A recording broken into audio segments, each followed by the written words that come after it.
What's up, everyone? Welcome back to the Miss Teen Crypto Show. I'm your host, Randi Hipper, back at it today. I'm so excited for today's guest. Thank you, everyone, for coming. If you are new to the channel or just hanging, it's nice to see you. Make sure to like, subscribe, share the stream out with friends because we're going to get to know someone that's really special and amazing. And I met her in person. I was so grateful to meet her.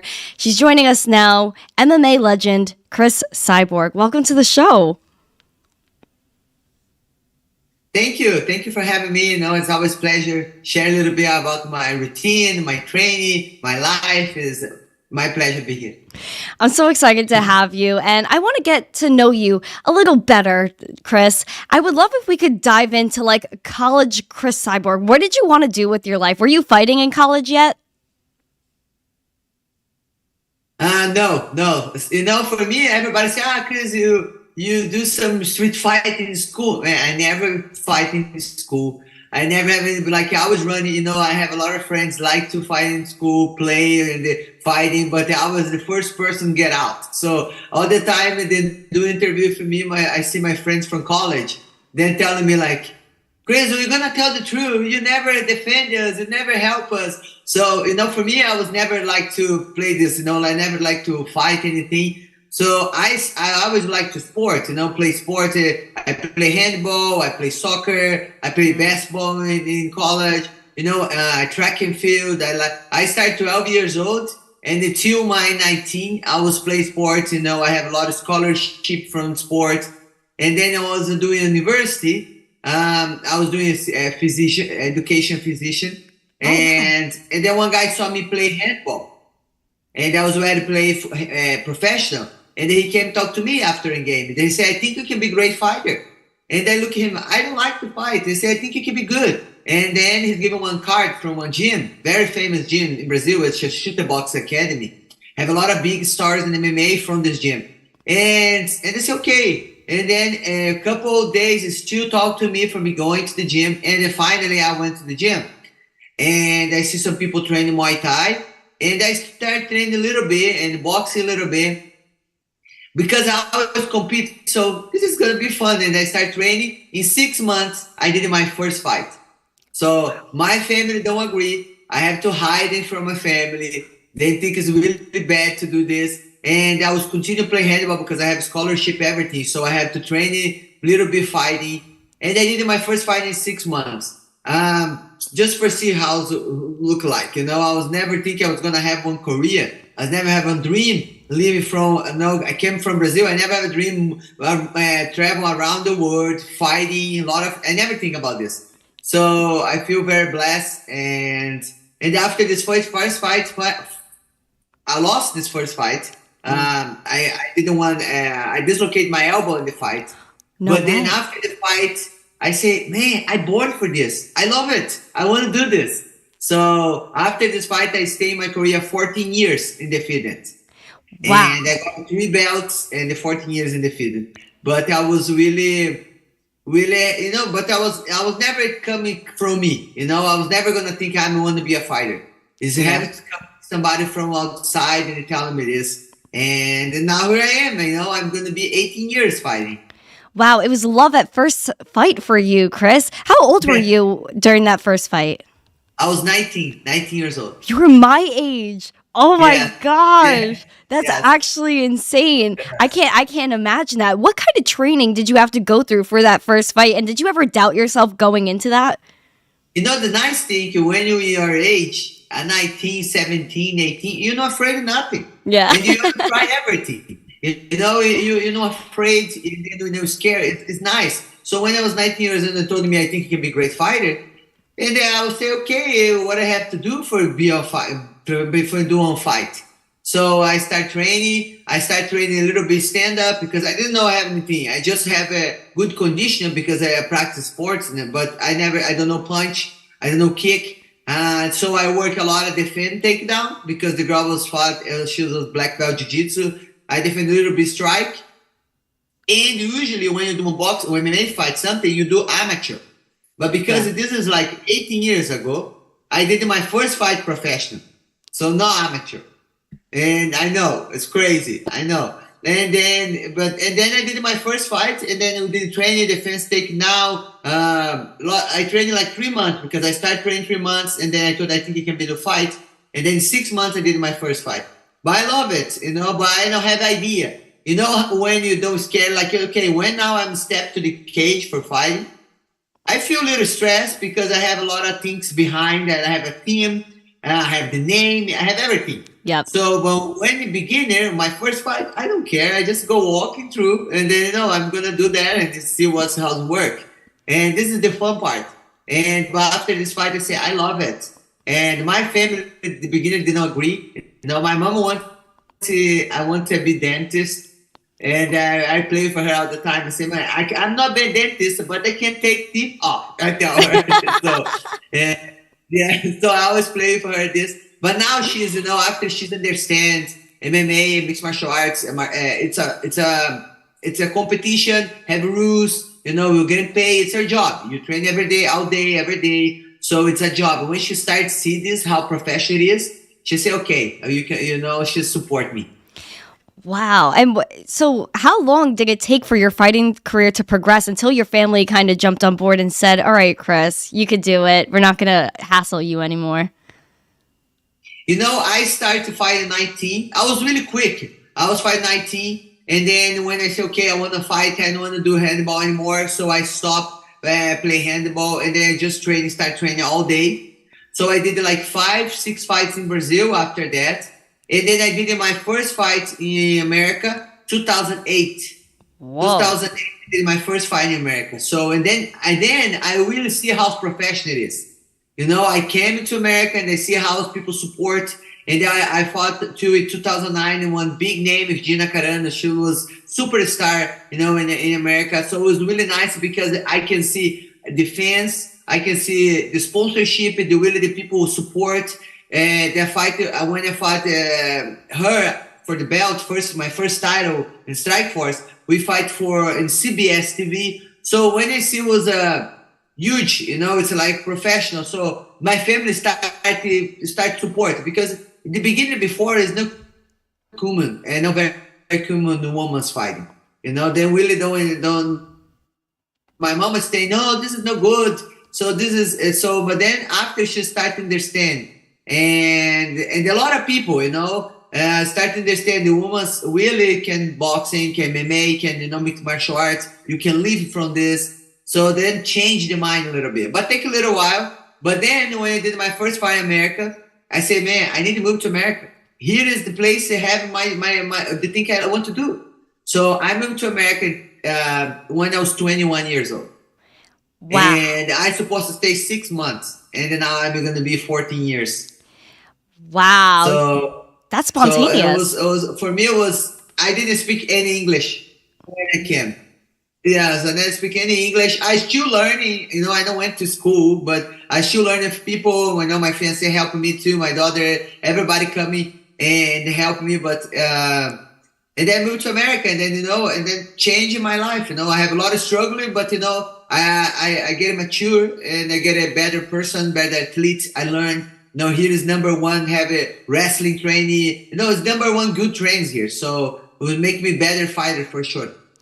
Moving here at 21 must have been intimidating. Were you scared to make the move to America, or did you ever regret that move and want to go back home until you really got comfortable?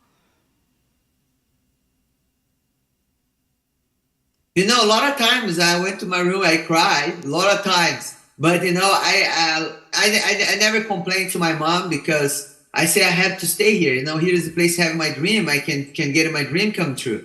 So, but I have a lot of times, I feel like I don't feel like I want to quit, but I feel like hard. So, yeah. But I always have a hope and the faith. I think my journey in MMA, my journey in mixed martial arts, my faith really helped a lot. So helping me believe, continue even in the struggle time. It's something I have to learn from that and be ready for the next one. So help me, my faith, and then my support, my family, helped me a lot. That's great to hear. And I know people do really revert back to faith when things get really difficult. And a lot of people meditate. Do you meditate as well? I I meditate. Like I like to pray. I like I listen gospel music for sure. When I read some verses in the Bible, I like to meditation what I was reading, and it's really important. For me, it's really important. And when you were learning all these different types of fighting, I know you were talking about Muay Thai, like there's all of MMA, boxing. What was it like to learn each different one? And did you learn anything specific from one form of fighting that you really liked the most? I think it's the nice thing when you say, okay, I'm gonna do my next fight boxing. You stay all day training only boxing, so you learn it more, because you train all the time. When you do mixed martial arts, I have a lot of things you have to train. So we have to train jiu-jitsu, same day, go to Muay Thai, same day. So when you train a specific one thing for one competition, you will improve your game. Like some situation happen even when you're in the fight. So some situation happened in my last fight, example, for sure I'm gonna getting me better for mixed martial arts. This is, I always think, is very important. So when you do jiu-jitsu tournament, we do more than one fight a day. You know what I mean? Like sometimes 3, sometimes 5 fights in jiu-jitsu. So for sure you get improved, get some situation didn't happen in mixed martial arts. That's insane. And I want to read this just because I want to make sure I'm giving you all the credit you deserve. You were the only fighter to hold championship belts in the Bellator MMA, UFC, Invicta, and Strikeforce organizations. Wow. That's a lot of championships. What was it like to achieve each one? And how old were you when you won your first championship? I won my first one, 22. When I moved to America, 21, I was training here. The 21, I got the first one. But I think in 2013, I got the other one. 2009, I got the first one. 2013, I got a second one. 2016, I got a UFC.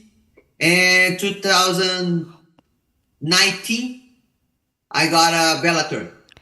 Wow. Yes, it's 18 years. 18 years, yes. I love how it's just consistent wins, and it's not just like in the beginning of your career as well. It was just all spread out, just gradual progression in different leagues as well. What was what was it like being a woman fighter? Because I know you mentioned it before that not a lot of women were fighters at the time. Is that industry growing, and are you happy to be a part of it?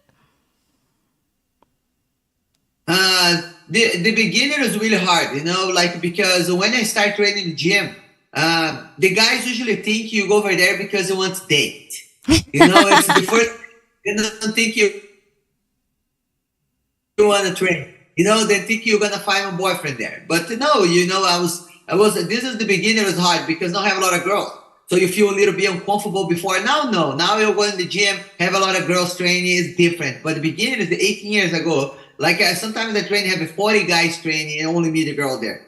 It's really hard. So, but then I started, every day it's a hard time. Sometimes you'll get out the gym smile, happy. Sometimes you'll get sad because of the hard training or they did, not do too good. So, but for me, I think I want to prove. I want to prove the girls can fight like a guys. The girls can make exciting fight. Yes, we can do, and this is the number one thing. I was never just fight for myself. I was fighting for the woman, fight like, okay, we can fight like a guys. We can do exciting fight for the guys. So when I started fighting, and then the people start liking my style because I really like aggressive and want to finish the fight. So this is how I want to show, the fans. Girls can fight like a man, like we can do good like them. And then we start to open the door, they start a lot of girls fighting too, and then they're doing great too. And the nice thing, when the guys fighting before, only guys watching. Now when you see girls fighting, it's family together. It's the dad, the mom, the kid, they want to watch the girls fight together. So it's something everybody together. So it was really nice. Wow, that's great to hear. And I know it must have been difficult at the beginning. I have seen over the past few years, even like in things like WWE, even though that's not exactly the same thing at all, there weren't a lot of women at the beginning. Yeah. Now there's a lot more women included. And I've been Yes. watching the UFC and a bunch of different organizations, and there's a lot more women. And people like you are leading the way, which is absolutely amazing. And what is it? Like, I know you learn a lot of different techniques, and you actually do something called Technique Thursday, if I'm correct. What are some techniques that you think are essential for people to know, just wanting to kind of defend themselves or even form a fist? I don't even think I could form a correct fist. What are some techniques that you think we all need to learn? You know, the one thing is really nice. I have the premium service to my website. It's like $2.99. So you sign up and you have some lives with me. But we do every Thursday. We put on techniques. So the important thing, and when you do the pink belts too, we show self-defense. You learn to fall. You know, you learn somebody attack you to defend and run. You know, it's to protect yourself. So the most important, like you ride a bike and you're gonna fall the bike, you know how to fall for no hit your head in the floor. So it's a lot of little things. You think you learn a lot. So the self-defense, for sure, it's very important. The discipline, you know, when you put the kids in the class, you learn the discipline, you learn to respect each other, the distance. So it's really nice for self-defense for women and the kids. 100%. I think I need to learn how to defend myself. How do you form, like, what's the right way to form a fist? And like, you know, like throw like a punch, because I don't think I do it right. You're gonna do good. So next time, I don't know where you live, I'm gonna invite you to come to my gym. I live in Huntington Beach. If you wanna do one class, one private class on self-defense, for sure you're gonna get happy. So the first thing, when you want to do self-defense, you really don't want to fight. You don't want to fight, but you want to defend you. So if a person gonna attack you, you can defend and then don't get a hit. No get a hit and then don't get out safe or hold the person down, call the cops where you can be protected. And for sure, if we can make one plan, you come in here and we can do one class together. Yes, that would be great. I would love to join you, Cris. Listen, Yes. I think everyone needs to learn how to defend themselves and make sure that you know what you're doing. Even like you said, falling off of a bike, we should know the right way to fall, because you could just make silly mistakes and hurt yourself. And Yes. what we don't want to hurt ourselves doing is missing out on Bitcoin and cryptocurrency. And I know you've been in the crypto space for a while now. How did you first discover cryptocurrency? You know, my fiance really search a lot about Bitcoin, and he's been talking to me a lot about this. So you'll will be into to a lot of conference and learning, meet people. I think the most important, you know, I live in America, but you know, I have my business in Brazil. The way you send the money back and forth, you don't pay any fees. You know, it's very easy to do in the transition, and then nobody control your money. You know, you do yourself. I know sometimes people are afraid because one company do for you. No, you can do yourself. You do make your account. You know, you can do this yourself. You know, have a lot of things to the way to learn. So it's true, because I really a lot of people afraid because sometimes you put somebody to do for you. No, you can sit down and you learn it. You can do your account. You're gonna see everything, and I really enjoy. You know, I'm still learning, but I think it's gonna be the future. And nobody can touch in your money. You know, you'll be safe. You'll be safe. So it's an investment. I have a lot of investment in my career and for my life, but this is one of the things too.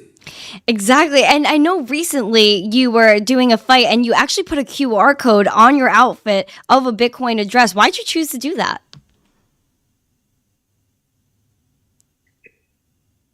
You know, I think is when I meet people, a lot of people don't know too much about. So we teach them, put the wallet. We teach them $75 for them for start to get excited, because sometimes they're really afraid. So we put some for really support. You know, for support the crypto crypto fans. I really like to support, and even my website. I think I am the one of the first fighter put in a website. You can buy shirts, merchandise with Bitcoin or crypto. So I really like to support and teach my fans and start to learn about for sure the young kids are really already through this, but it's really important. Yeah, I 100% agree. And I know that you have great merch on your site as well. And I just put the link into the chat for everyone to go visit your website right now. And I also put the link for Technique Thursdays because I think that's going to be super important. Someone in the chat said that you're the godmother of women's MMA, grateful for everything you did for the sport. So just shout out from our friend in the chat for you. So for me, I love my fans, and a lot of things happen in my career. Like I do the interview, for me it's a pleasure because if I sit in the street, they see me, they ask a picture, I always take picture, I always give love to my fans because a lot of things happen in my career, then support me. Like when I did my first fight UFC, they did the campaign for me be there. A lot of things. Then I watch my fights, and when I have the most view in the fight in TV or pay-per-view, because then they're with me. So I really appreciate everyone. I give love to everyone. And yes, I love to support them because they're really behind me and support me. I love that. And you are very supportive. You're super sweet. I remember when we met originally in Los Angeles. It was really awesome. Yeah. And I just came up to you. I was like, hey, like, you're really cool. Like, let's take a picture. And you were like, of course. And you were so sweet about it. So thank you again for that. And for joining me today because you're a really important person. And I really love like what you've done in your career and how far you've gotten, just being so strong and giving yourself that discipline. How did, before we head out, I want to ask you a few more questions. How did you control your ego when you were fighting, when, you even said you didn't win that first fight, but you really loved it and kept on going. What was that like to control your ego and say, I lost, but I want to keep going? I think the first thing was important for me because I started to practice sport at the beginning, with 12 years old. So I lost a lot of handball games, lost soccer games. So this has really helped to kids see you're not going to learn everything. You're not going to win everything.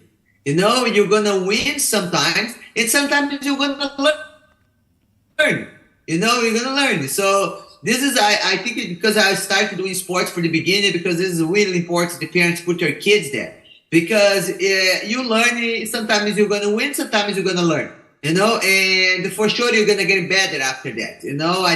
I think this is the most important. I think I have this already from you when I go to MMA. For sure it hurts. Sometimes you lost, it hurts. But you have to say, okay, what I can get better after from that. A lot of things happen in my life, or when you have bad times, you have to say, okay, what I have to learn from that for the next time happen, I'm going to be good about, and pass it through or make you strong. So, example, you're going to fight one girl, go to jiu-jitsu. The girl take you down and submit you. So what are you going to do? Improve more on jiu-jitsu. That mistake you're not going to make anymore, but you have to accept it. You did one mistake. You have to learn. So this is the good thing. So and then when you start seeing this, it hurts less, and you get improved. That thing you're not going to happen anymore because you're getting better and improved. So the same thing in life. Sometimes we go good at something, but you start improving, getting better, and this is the most important. And then it's not shy. It's not embarrassing. You try. Embarrassing, not try. Embarrassing, don't try because we're afraid. No, you have to do it. And you have courage. Sometimes it's not easy. No, but you have to step and do. And don't care about what people saying. Because really at the beginning of my career, I care what people say. I was not here now. Yep. So I believe, of course, you have to have discipline and training or everything you do, not just, training because you do fighting, but if you do another thing, you want to be a veterinary. You're going to study, you try to do your best, be best doctor, not best veterinary you want to do. And do good things. I believe it, if you do good things, the good things come back for you. So you don't need the blurry, the shine nobody, you can be your shiny, you don't need the blurry nobody, just do your thing and the good things come back for you. Wow. I love your attitude. You're so courageous. You're a brave person, a pioneer, as our friend Buck said in the chat. 100%. Thank you so much for coming on today. And where can everybody find you? I know I included your Instagram, your Twitter, and your website in the description. Is there anywhere else that I should share? You can go to my OnlyFans. I did the channel there. It's really nice to put travel, training, missionary work. You can be part of this. So thank you for having me on your show too. It's a pleasure interviewing, and it's nice to have a woman talk to a woman. It's different. So I'm really happy to be here, and thank you for all the support. Thank you so much for coming, Cris. I appreciate you so much. And it is really refreshing to get to talk to another woman on the show. So again, thank you so much. Everybody in the chat, thank you so much for coming today. I appreciate you guys. I'll be back tomorrow, 12 p.m. Eastern, the Daily Zest, breaking down the news for you guys. Everything going on in crypto. I got you. Thank you so much. If you enjoyed the show, make sure to like, subscribe, share this stream out with friends. Make sure to follow Cris because she's absolutely amazing, a beautiful person, a pioneer in what she does. Thank you so much. Have a great day, guys. And as always, stay zesty. Peace.